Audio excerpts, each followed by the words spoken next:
Hello, welcome to Lit Compass. Today we are going to discuss about Devagi Nilayangod's Antarjanam, Memoirs of a Nambudiri Woman. ആദ്യം ദേവകി നിലയങ്കോടിനെ പറ്റിയിട്ട് നോക്കാം. ദേവകി നിലയങ്കോട് അവരുടെ 75-ാമത്തെ വയസ്സിലാണ് എഴുത്തുകാരിയായിട്ട് മാറിയത്. അവരുടെ ആദ്യത്തെ ബുക്കാണ് നഷ്ടബോധങ്ങളില്ലാതെ. അതിൽ അന്തർജനങ്ങളുടെ, അതായത് ഇല്ലങ്ങളുടെ 4 ചുമരുകൾക്കുള്ളിൽ അകപ്പെട്ടു പോയ ഇല്ലങ്ങളിലെ അന്തർജനങ്ങളെ പറ്റിയിട്ടാണ് അവരുടെ ബുക്കുകളൊക്കെ പറയുന്നത്. ഈ അന്തർജനങ്ങൾ വീട്ടുജോലികളും അതുപോലെ തന്നെ പ്രാർത്ഥനയും മാത്രമായിരുന്നു അവരുടെ ജീവിതം. പക്ഷേ ഈ ബുക്ക് വെറും ഒരു തുടക്കം മാത്രമായിരുന്നു. പിന്നീട് അവർ സ്ത്രീകളുടെ പ്രശ്നങ്ങളെ പറ്റിയിട്ടും സൊസൈറ്റിയിലെ അൺഎത്തിക്കൽ പ്രാക്ടീസസിനെ പറ്റിയിട്ടും ഒക്കെ അവരുടെ ബുക്കുകളിൽ എഴുതിയിട്ടുണ്ട്. അങ്ങനെ ഒരു വർക്കാണ് നമുക്കിന്ന് പഠിക്കാനുള്ള Antharjanam, memoirs of a Namboothiri woman. അപ്പോൾ നമുക്ക് ചാപ്റ്റർ നോക്കാം. കേരളത്തിലെ നമ്പൂതിരി വുമൺ എഴുതിയ ആദ്യത്തെ ഫുൾ ലെങ്ത് ഓട്ടോബയോഗ്രഫിയാണ് memoirs of a Namboothiri woman. ഇത് മലയാളത്തിലായിരുന്നു ആദ്യം എഴുതിയത്. പിന്നീട് ഇന്ദിരാ മേനോനും രാധിക പി മേനോനും കൂടെ ചേർന്നിട്ട് ഇംഗ്ലീഷിലേക്ക് ട്രാൻസ്ലേറ്റ് ചെയ്യപ്പെടുന്നു. ഇതിൽ ദേവകി നിലയങ്കോടിൻ്റെ ചൈൽഡ്ഹുഡ്, ഫാമിലി ലൈഫ്, അതുപോലെ തന്നെ 20th സെഞ്ച്വറി നമ്പൂതിരി ബ്രാഹ്മിൺ കമ്മ്യൂണിറ്റിയിലുള്ള സ്ത്രീകളുടെ എക്സ്പീരിയൻസിനെ കുറിച്ചിട്ടും ഒക്കെ ഇതിൽ പറയുന്നുണ്ട്. അവരുടെ പേഴ്സണൽ സ്റ്റോറി മാത്രമല്ല ഇതിൽ പറയുന്നത്, മറിച്ച് ഇതൊരു സോഷ്യൽ ഡോക്യുമെൻ്റ് കൂടിയായി മാറുകയാണ്. അവിടുത്തെ കേരളത്തിലെ customs, beliefs, rituals, gender discrimination, ഇതിനെല്ലാം പറ്റിയിട്ട് ഇതിനകത്ത് പറയുന്നുണ്ട്. യാതൊരു ബിറ്റർനെസ്സും കൂടാതെ വളരെ സിമ്പിൾ, കാം, ഒബ്ജക്റ്റീവ് സ്റ്റൈലിലാണ് ഈ ഒരു വർക്ക് എഴുതിയിരിക്കുന്നത്. അപ്പോൾ ചാപ്റ്ററിലോട്ട് പോവാം. ഈ ഒരു മെമ്മോയർ തുടങ്ങുന്നത് ദേവകിയുടെ ചൈൽഡ്ഹുഡിനെ പറ്റിയിട്ട് പറഞ്ഞുകൊണ്ടാണ്. ദേവകി മലബാറിലെ പകരാവൂർ ഇല്ലത്താണ് ജനിച്ചത്. അവർ വളരെ പ്രസ്റ്റീജിയസ് ആയിട്ടുള്ള നമ്പൂതിരി ബ്രാഹ്മിൺ ഫാമിലി ആയിരുന്നു. ഇവർ ജനിക്കുന്ന സമയത്ത് തന്നെ അച്ഛന് നല്ല പ്രായമുണ്ടായിരുന്നത് കൊണ്ട് തന്നെ ഇവരുടെ വളരെ ചെറിയ പ്രായത്തിൽ തന്നെ അദ്ദേഹം മരണപ്പെട്ടു. അതുകൊണ്ട് തന്നെ ഇവർ വളർന്നത് മുഴുവൻ അച്ഛൻ്റെ യാതൊരു മെമ്മറീസും കൂടാതെ ആയിരുന്നു. ഈ ഒരു വലിയ ആൻസിസ്ട്രൽ ഹൗസിൽ നിറച്ചും ആളുകൾ, സെർവൻസ്, റിച്വൽസ്, ട്രഡീഷൻസ് ഒക്കെ ഉണ്ടായിരുന്നു.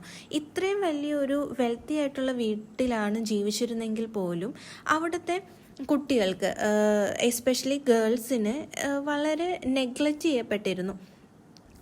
അവിടുത്തെ സ്ത്രീകളാണെങ്കിലും ഒക്കെ എപ്പോഴും വീട്ടുജോലികളിലും റിച്വൽസിലും മാത്രം ഒതുങ്ങിപ്പോയി. അതുകൊണ്ട് തന്നെ അവർക്ക് അവരുടെ കുട്ടികളെ വളർത്താൻ പോലും സമയം കിട്ടിയില്ല. കുട്ടികളെയൊക്കെ വളർത്തിയിരുന്നത് മെയ്ഡ്സ് ആയിരുന്നു. അതുകൊണ്ട് തന്നെ love and affection were rarely expressed openly. ഒരു ഡ്രമാറ്റിക് ഇൻസിഡൻസും ഒന്നുമില്ലാതെ വളരെ എവറിഡേ എക്സ്പീരിയൻസസ് ആയിട്ടുള്ള ആർക്കിടെക്ചർ ഓഫ് ദി ഇല്ലം, family members, festivals, illness, farming, അതുപോലെ തന്നെ ഹൗസ് ഹോൾഡ് റൊട്ടീൻസിലൊക്കെ കൂടിയിട്ടാണ് അവരുടെ ചൈൽഡ്ഹുഡിനെ അവർ എക്സ്പ്ലെയിൻ ചെയ്തിട്ടുള്ളത്. So these memories recreate a world that has now disappeared. പിന്നീട് അന്തർജനം എന്ന് പറയുന്ന വേർഡിൻ്റെ മീനിങ്ങിനെ പറ്റിയിട്ട് കൂടിയിട്ട് ദേവകി ഇതിൽ പറയുന്നുണ്ട്. The title it self explains the condition of Namboothiri women. Antharjanam എന്ന് പറയുന്ന വേർഡിൻ്റെ ലിറ്ററൽ മീനിങ് എന്ന് തന്നെ വൺ ഹൂ ലീവ്സ് ഇൻസൈഡ്, അതായത് സ്ത്രീകളെല്ലാം വീടിൻ്റെ ഉള്ളിൽ അവരുടെ ജീവിതകാലം മുഴുവൻ വീടിനുള്ളിൽ തന്നെ കഴിയണം. പുറത്തേക്ക് ഇറങ്ങാൻ പറ്റില്ല, അതിന് റെസ്ട്രിക്ഷൻസ് ഉണ്ട്. അതായത് society believed that women should remain pure, modest and invisible.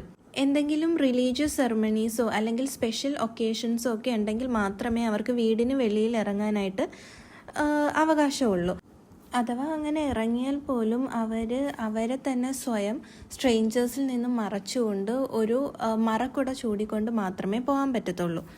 Thus, the title symbolizes both physical confinement and social invisibility.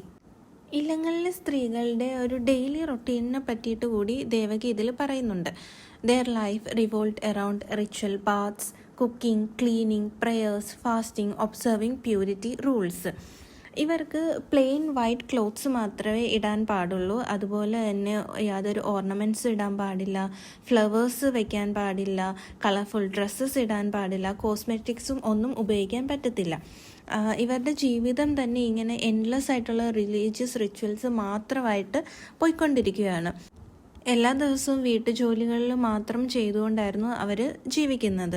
പിന്നെ കുട്ടികളെ തന്നെ എസ്പെഷ്യലി ഗേൾസിന് ചെറുപ്പത്തിൽ മുതലേ അവർക്ക് ട്രെയിനിങ് കൊടുക്കുന്നുണ്ട്. എങ്ങനെയായിരിക്കണം നല്ലൊരു വൈഫ്, നല്ലൊരു ഡോട്ടർ ഇൻ ലോ, എങ്ങനെയൊക്കെയുള്ളൊരു ട്രെയിനിങ് കൊടുക്കുന്നു. എഡ്യൂക്കേറ്റഡ് ഇൻഡിവിജ്വൽസ് ആവാൻ ട്രെയിനിങ് കൊടുക്കാതെ എങ്ങനെ നല്ലൊരു obedient wife, daughter in law ആവണം എന്നുള്ള ട്രെയിനിങ് മാത്രമായിരുന്നു അവർക്ക് കൊടുത്തിരുന്നത്.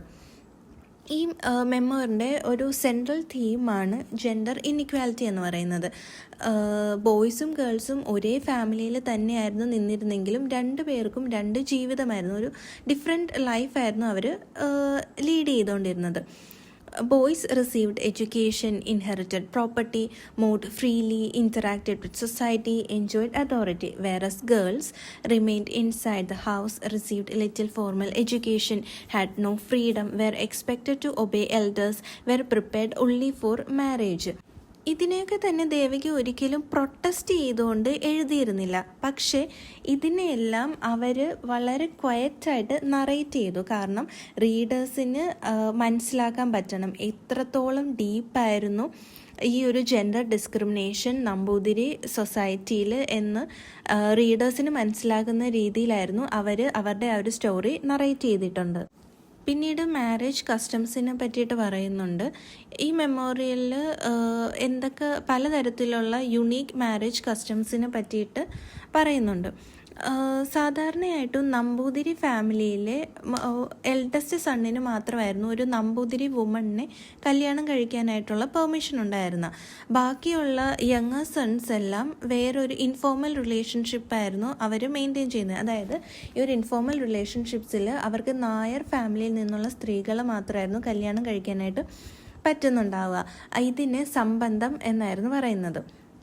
അതുകൊണ്ട് തന്നെ പല നമ്പൂതിരി സ്ത്രീകൾക്കും കല്യാണം കഴിക്കാതെ അവരുടെ ജീവിതകാലം മുഴുവൻ കഴിച്ചു കൂട്ടേണ്ടി വന്നു. അവർക്ക് ഹസ്ബൻഡ്സിനെ കിട്ടാതെ വന്നു. പിന്നെ സ്ത്രീകൾക്കാണെങ്കിലും മാരേജിൽ അവർക്കൊരു വോയിസ് ഇല്ലായിരുന്നു. അവരുടെ ചോയ്സിനൊന്നും ഒരു പ്രാധാന്യം കൊടുത്തില്ല. പിന്നെ മാരേജിൻ്റെ ബേസിസ് തന്നെ കമ്പാനിയൻഷിപ്പാണല്ലോ. പക്ഷേ നമ്പൂതിരി സൊസൈറ്റിയിൽ ഈ ഒരു കമ്പാനിയൻഷിപ്പിനല്ല പ്രാധാന്യം കൊടുത്തത്, മറിച്ച് സോഷ്യൽ ആൻഡ് റിലീജിയസ് ഡ്യൂട്ടിക്കായിരുന്നു. Women were expected to obey their husbands completely. Education and നോളജിനെ പറ്റിയിട്ട് കൂടി പറയുന്നുണ്ട്. അതായത് ഗേൾസിന് ഒരു ഫോർമൽ എഡ്യൂക്കേഷൻ ഒന്നും കൊടുത്തില്ലായിരുന്നു.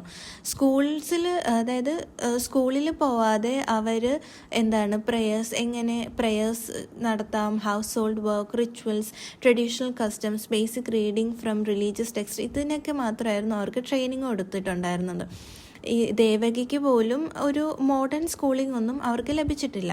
പക്ഷേ അവരുടെ ഉള്ളിൽ ഒരു ക്യൂരിയോസിറ്റി ഉണ്ടായിരുന്നു. അതായത് ആൾക്കാർ ഒബ്സർവ് ചെയ്യാനും അവരുടെ കഥകൾ കേൾക്കാനും അവരുടെ കോൺവെർസേഷൻസ് കേൾക്കാനും അതുപോലെ തന്നെ കയ്യിൽ കിട്ടുന്ന ബുക്കുകളെല്ലാം വായിക്കാനായിട്ട് അവർക്ക് എപ്പോഴും ഒരു ക്യൂരിയോസിറ്റി ഉണ്ടായിരുന്നു.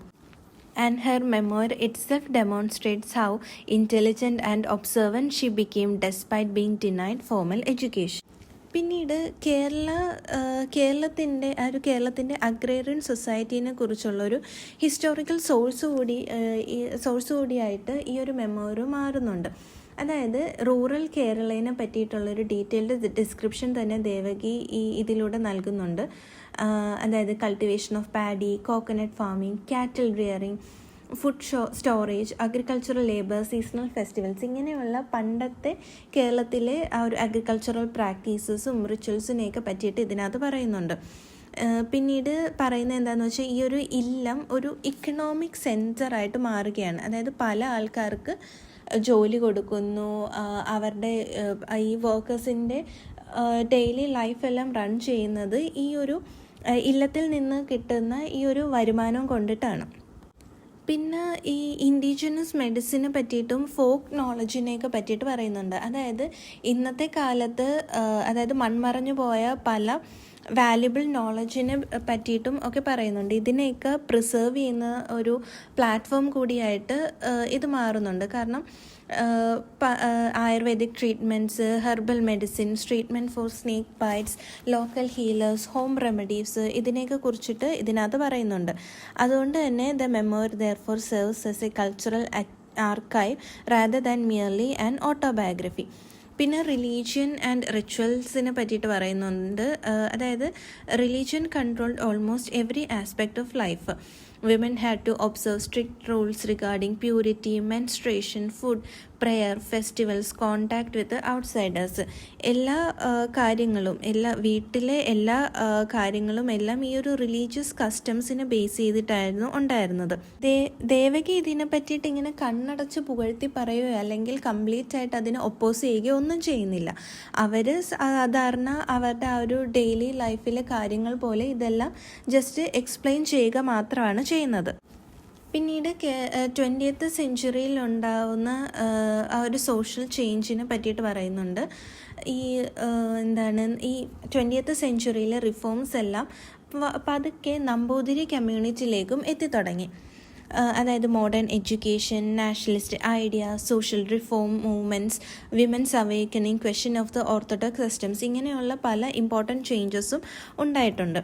ഇതെല്ലാം തന്നെ പതുക്കെ ഈ ഒരു ഇല്ലത്തിൻ്റെ ഈ ഒരു അടഞ്ഞ ലോകത്തിലേക്ക് എത്തിത്തുടങ്ങി.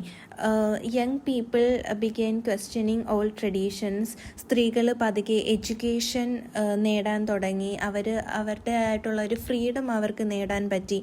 അതുപോലെ തന്നെ റിജിഡ് ഓർത്തഡോക്സിയിൽ നിന്നും മോഡേണിറ്റിയിലേക്കുള്ള ഒരു ട്രാൻസിഷൻ സ്റ്റേജ് കൂടിയിട്ട് ഇതിനകത്ത് പറയുന്നുണ്ട്. അവസാനമായിട്ട് ഈ നമ്പൂതിരി സിസ്റ്റത്തിൻ്റെ ഡിക്ലൈനിന് കാരണമായ കാര്യങ്ങളെ പറ്റിയിട്ടാണ് പറയുന്നത്. ഈ നമ്പൂതിരി ഫാമിലീസിലെ വെൽത്തും അതോറിറ്റിയും ഒക്കെ പതുക്കെ ഇല്ലാതായി തുടങ്ങി.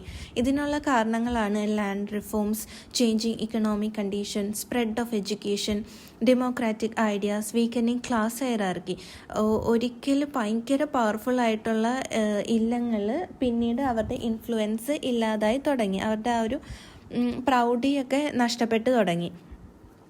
ഇതിനെയൊക്കെ ആ ഒരു നൊസ്റ്റാൾജിയോ അല്ലെങ്കിൽ ആങ്കറോ ഒന്നും കൂടാതെയാണ് ദേവകി ഇതിനകത്ത് പറയുന്നത്. അത് ഒരു ഹിസ്റ്ററിയുടെ ചരിത്രത്തിൻ്റെ ഭാഗമായിട്ടുള്ള ഒരു സോഷ്യൽ ചേഞ്ച് കൊണ്ട് മാത്രം ഉണ്ടാകുന്ന കാര്യമായിട്ടാണ് ദേവകി ഈ ഒരു ഡിക്ലൈൻ ഓഫ് ദ നമ്പൂതിരി സിസ്റ്റത്തിനെ പ്രസൻറ്റ് ചെയ്യുന്നത്.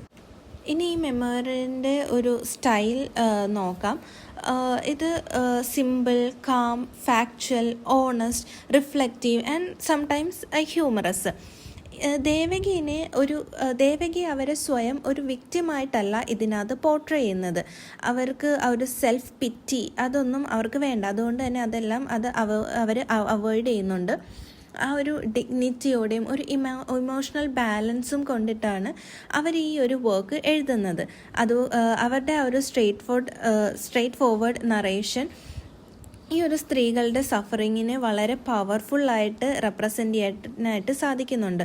കാരണം റീഡേഴ്സിന് സ്വയം ഈ ഒരു ഇൻജസ്റ്റിസിനെയൊക്കെ മനസ്സിലാക്കാനായിട്ട് പറ്റുന്നുണ്ട്. ഇതിലെ മേജർ തീംസ് ആണ് patriarchy, gender inequality, caste, tradition versus modernity, memory, social history, women's identity. അപ്പോൾ ദേവകി നിലയങ്കോടിൻ്റെ Antharjanam memoirs of a Namboothiri woman എന്ന് പറയുന്നത് ഒരു സ്ത്രീയുടെ മാത്രം ജീവിത കഥയല്ല, മറിച്ച് അന്തർജനങ്ങളുടെ, അതായത് നമ്പൂതിരി കമ്മ്യൂണിറ്റിയിലെ സ്ത്രീകളുടെ എല്ലാം മുഴുവനുമായിട്ടുള്ള ഒരു സ്റ്റോറിയാണ് ഇത്. അതായത് caste, patriarchy, rigid religious customs, ഇതെല്ലാം കൊണ്ട് കൺഫൈൻ ചെയ്യപ്പെട്ട നമ്പൂതിരി സ്ത്രീകളുടെ ജീവിതമാണ് ഇതിനകത്ത് പറയുന്നത്. സിമ്പിൾ യെറ്റ് പവർഫുൾ നറേഷൻ ആണ് ഉപയോഗിക്കുന്നത്. She records both the suffering and resilience of these women while documenting the gradual social changes that transformed history.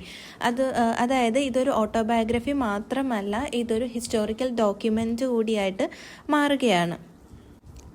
So that's for today's class. Hope you all understand the chapter and see you in next class.